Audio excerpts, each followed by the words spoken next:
From Interior Alaska's most trusted news source, this is the Fairbanks Evening News. Good evening and thank you for joining us. Our top story this evening, not guilty pleas today for a Fairbanks teen accused of running into a marked Alaska State Trooper vehicle at high speeds on the highway. 18-year-old Andrew Hendricks of Fairbanks is facing multiple counts of felony assault, reckless driving, driving under the influence, along with other charges in the June 2nd incident. According to an affidavit, Hendricks was involved in a high-speed race along the Cease Highway with at least one other vehicle. When the trooper pulled out to pull over the other vehicle involved, Hendricks pulled into the lane behind the trooper's vehicle, hitting him from behind. Troopers say the vehicle then crashed, got back onto the highway, and left the scene of the accident. Hendricks was later apprehended after he was identified from witnesses at the scene involved in the race. Bail was set at $5,000. I think one of the speed estimates was at least 80 on the Cease Highway. That's far in excess of the posted speed limit. He's a danger to the public. I think the motoring public and the rest of this community deserves to be protected from somebody who's going to be racing around and then pull into the rear end of a marked trooper car. So essentially what we have is, even accepting the complaint as factual, the police officer pulled out in front of a person 140 feet away traveling 60 miles an hour. That's less than a second. Reaction time is more than a second. Also arraigned in Fairbanks District Court in connection with that crash was 20-year-old James Davenport. Davenport pleaded not guilty without representation, taking a deal from the state of 30 days time suspended, probation, and a $250 fine. Troopers say Davenport showed up at the scene of the accident after racing with the other vehicles to, quote, check on his buddy, who he refused to identify after the crash. He then resisted arrest and was found to be intoxicated. A Fairbanks man accused of tampering with physical evidence in the death of a toddler last year pleaded not guilty today. 32-year-old Robert Lincoln Croskery also faces charges of possession of a controlled substance and failure to report a violent crime against a child. An affidavit filed in Fairbanks Superior Court states he was in an intimate relationship with the mother of the toddler, Amber Lynn Swanson, who was charged with first-degree murder. It further states witnesses' original claims were proven false, and Swanson herself now claims Croskery was the one who took the young boy the night he was murdered. Trial in his case is set for August 11th. For years, Alaskans have been hearing rumors about a place in northeast Alaska called Point Thompson. Today, some interesting facts were revealed about the weekly Chamber of Commerce about what is going on there. A spokesperson from ExxonMobil Oil told the gathering of business leaders that the Point Thompson project was continuing with its goal of building a 22-mile pipeline stretching from the project location west to the oil fields of Bottomai. From there would allow liquid natural gas to be transported down a proposed pipeline from the North Slope to an LNG terminal on the southern shores of Alaska. It is. I mean, Point Thompson's primarily a gas field, so we're doing a liquid development in this initial phase, but really learning a lot towards a potential future full development at Point Thompson, which hopefully is the next step in Alaska's energy development, is that big gas project. Well, I think it's, the most recent development on the North Slope. It's a lot of jobs, about 1,200 people working this past winter, 700 on the North Slope at a given time, and it's 10,000 barrels a day of liquids into the Trans-Alaska Pipeline, so it's oil for Alaskans. People wanting to run for state or federal offices in the August primary election had until 5 p.m. yesterday to file at the Division of Elections. In the State Senate District A race, incumbent Republican Pete Kelly will be challenged in November by Democrat Tamara Roselius. In the Senate B race, Republican incumbent Click Bishop will be challenged in the primary by Republican Mike Miller. The winner will face Democrat Dorothy Shockley in November. Incumbent Democrat Scott Kawasaki will seek re-election to House District 1. Two Republicans, Greg Bringhurst and Jomo Stewart, will face off in the primary to see who challenges Kawasaki in the November general election. Democrats Uriah Nelikak and Lawrence Murakami will vie in the primary to face Republican Steve Thompson in the race for the House District 2 seat. In the race for House District 3, Republican incumbent Doug Isaacson is being challenged by Republican Tammy Wilson. The winner of that contest will face Democrat Sharon Hunter in November. Also in November, current House District 4 Representative David Guttenberg, a Democrat, will face Republican Joe Blanchard. Republican incumbent Pete Higgins will face Democrat Elizabeth Clark for the House District 5 seat. Awesome. Thanks, Daryl. Okay, when we come back, the president tries to cut back on carbon dioxide pollution. And Stryker Brigade soldiers from Fort Wainwright have been slowed by weather in their attempts to climb Mount McKinley. Those stories are next. Stay with us.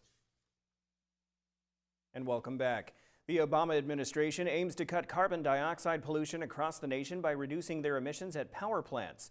According to the plan released by the U.S. Environmental Protection Agency, Alaska may have to reduce carbon dioxide emissions by 26% during the next 15 years.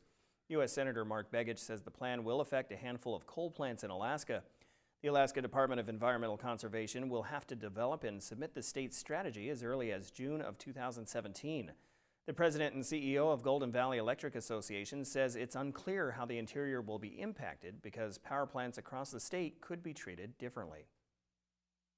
The state then gets the ability to say, okay, well, here's how we're going to meet these types of limits of emissions from our state. You would think that we'd be able to argue successfully to the state that our high costs and our lack of natural gas in the state or in this area would allow them to give us a little bit more latitude. Congressman Don Young was at today's Fairbanks Chamber Luncheon and was recognized by the U.S. Chamber of Commerce with the Spirit of Enterprise Award. The award is given annually to members of Congress for their commitment to pro-growth policies. The U.S. Chamber blasted the EPA's plan to reduce emissions from existing power plants, saying it could accelerate the nation's shift away from coal-fired plants. Young agreed, calling the plan, quote, an economy killer. It is an economy killer because it is going to raise the rates. And we're having enough problems in Fairbanks itself right now because of high energy. And anybody watching the show, just ask yourself how much you're paying for heating oil. We ought to be having now, think about how much you're going to pay for electricity if we lose these power plants. This is a job killer. It's a job killer across the nation. Why the attack on coal? I keep saying this is the one BTU product we have and quantity beyond anyone's imagination. And yes, can coal be burnt clean? Yes, it can be. The Interior Alaska Gas Utility is seeking bids to design a natural gas distribution system for approximately 80 miles of residential gas line in North Pole during the first of a 6-phase project. The entire distribution system that relies on trucking of liquefied natural gas from the North Slope to a storage and regasification plant in Fairbanks is expected to cost upwards of $260 million. Build-out of the entire system will include properties east, north, and west of the core Fairbanks area. The IGU hosted a public meeting Monday night in North Pole with information on Phase 1, which includes the acquisition of right-of-way in the area. Pipe is expected to be laid in 2015, with the first gas to be pumped in 2016. IGU Board Chairman Bob Shevchek says he was pleased to see the meeting well attended, as it was standing room only in the Hotel North Pole last night. I was amazed when I got here at 5 and it was already packed, and so clearly at $4 a gallon diesel, people are looking for alternatives, and with a little time and some hard work, we expect to bring natural gas to people's homes for about half the cost of that $4 a gallon diesel, starting in the summer of '16. Stryker Brigade soldiers from Fort Wainwright have been slowed by weather in their attempts to climb Mount McKinley. The soldiers are testing their cold weather, high altitude, and mountaineering skills against the 20,320-foot mountain. Most of the team had never had any real mountaineering experience before they started their training for the climb. The climbers are taking the West Buttress route and expected to climb the take from 18 to 23 days, including weather days and stops to get used to the altitude. Cleared enough for them to go ahead and take their cache up to 12,700 feet at Windy Corner.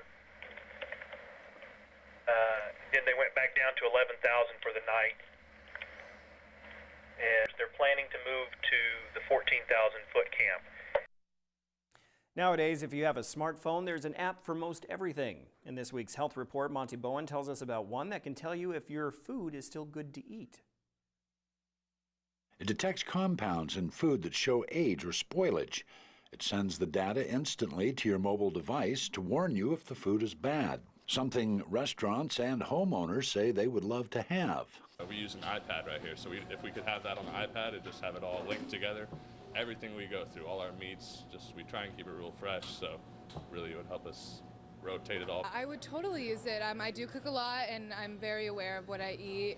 My boyfriend works at Whole Foods, so we're very organic. But yeah, I would love to know if what I'm eating is good. Eventually, this kind of technology will likely be embedded inside your smartphone, maybe even your smart refrigerator. If you're interested now, the app will go on sale this summer. This is Monty Bowen reporting. The Health Report is brought to you by the Ear, Nose, and Throat Clinic, located in the Medical Dental Arts Building. Call 456-7768. All right, Daryl, so I'm checking. I need to check that app because I want to see if what I'm going to eat for dinner is good tonight. Okay, very good. And while you're doing that, I'll just go along with the sports teas. By the way, we have a KTVF app as well. We do. Joe Cook is talking about the Ice Dogs. I'll start again. Joe Cook is talking about the Ice Dogs in sports today. See who the Ice Dogs picked up in today's NAHL draft. Plus, the Patty Center is getting a new look. More on that with Joe after the break.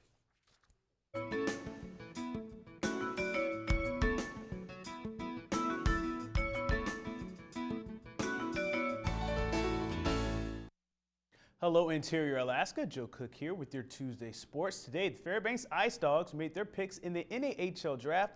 Fairbanks did some wheeling and dealing, trading out of the first round. The Ice Dogs made trades with Corpus Christi, Keystone, and Lone Star, getting 2 picks in the 3rd and 4th rounds. For Mitchell Bauman was the Ice Dogs' first pick, 48th overall in the 2nd round.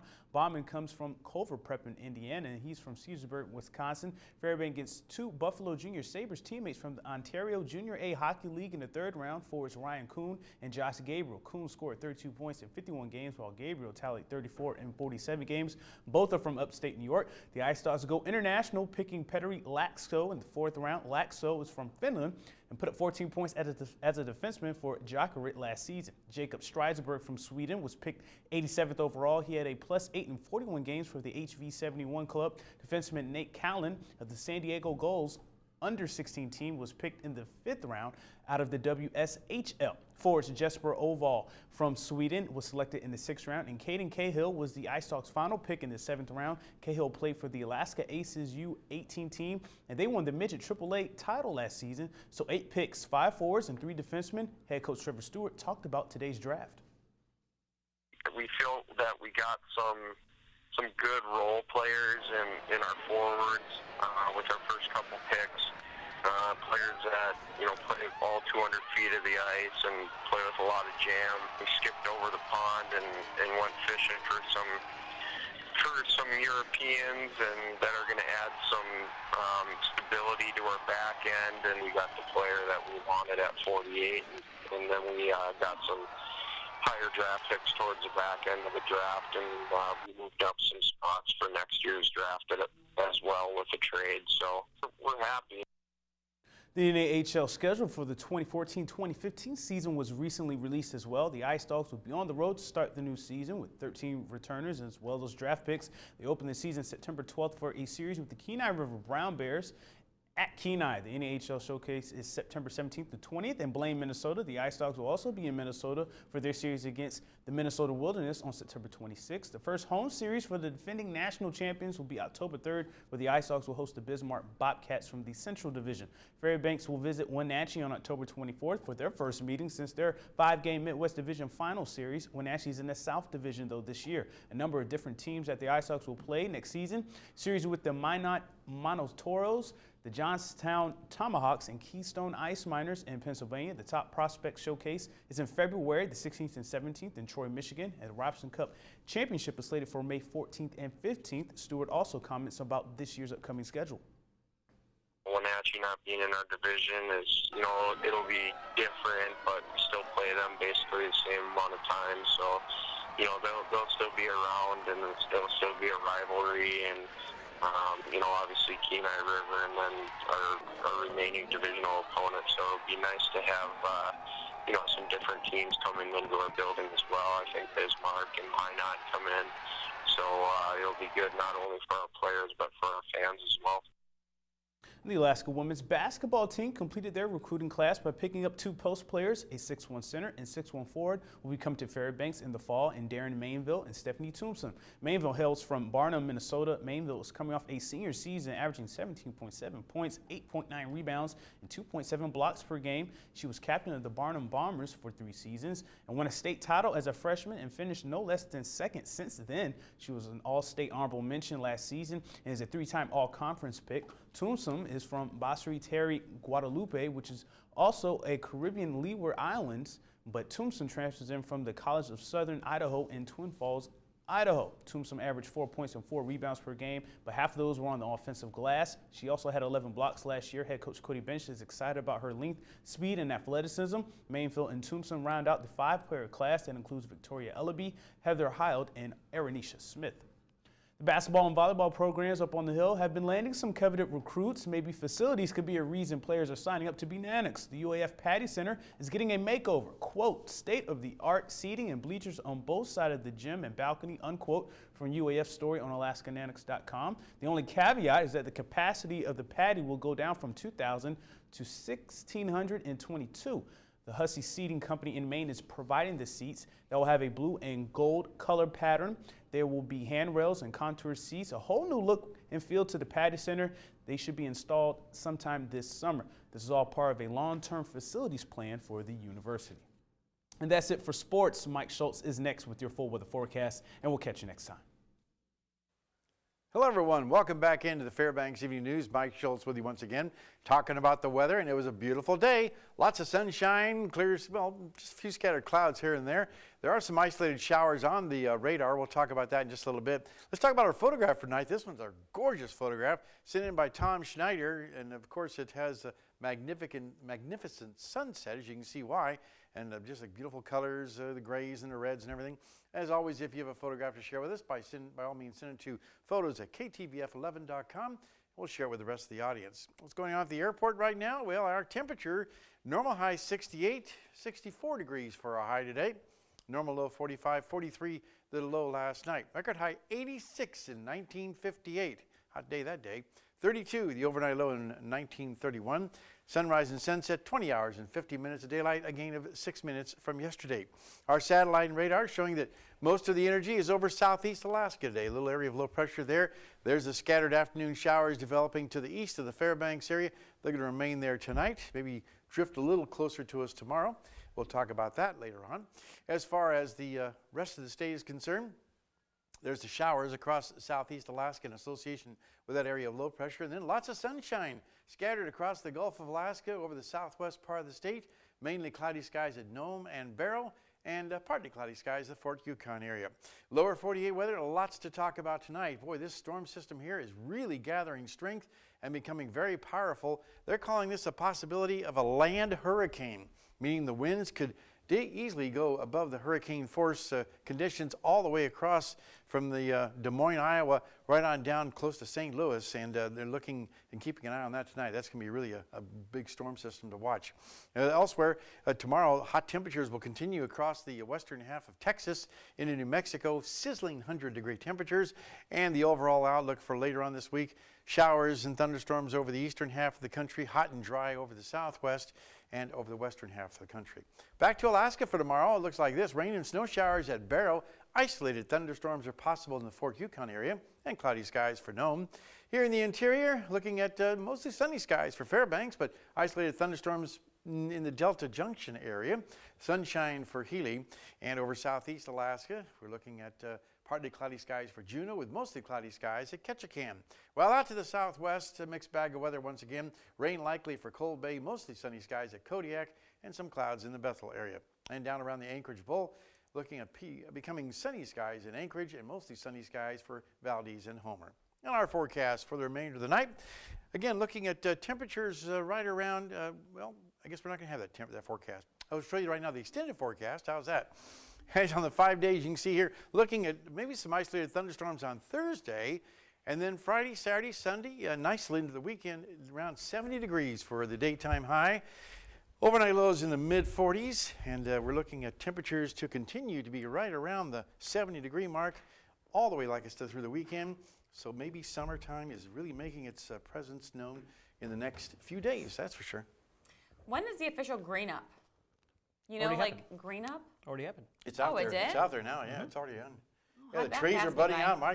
My choke cherry tree is really just exploding, looking beautiful. Nice blossoms on it. The bees But are out the question is, Mike, what is tonight's weather going to be? Go outside and look. Very good.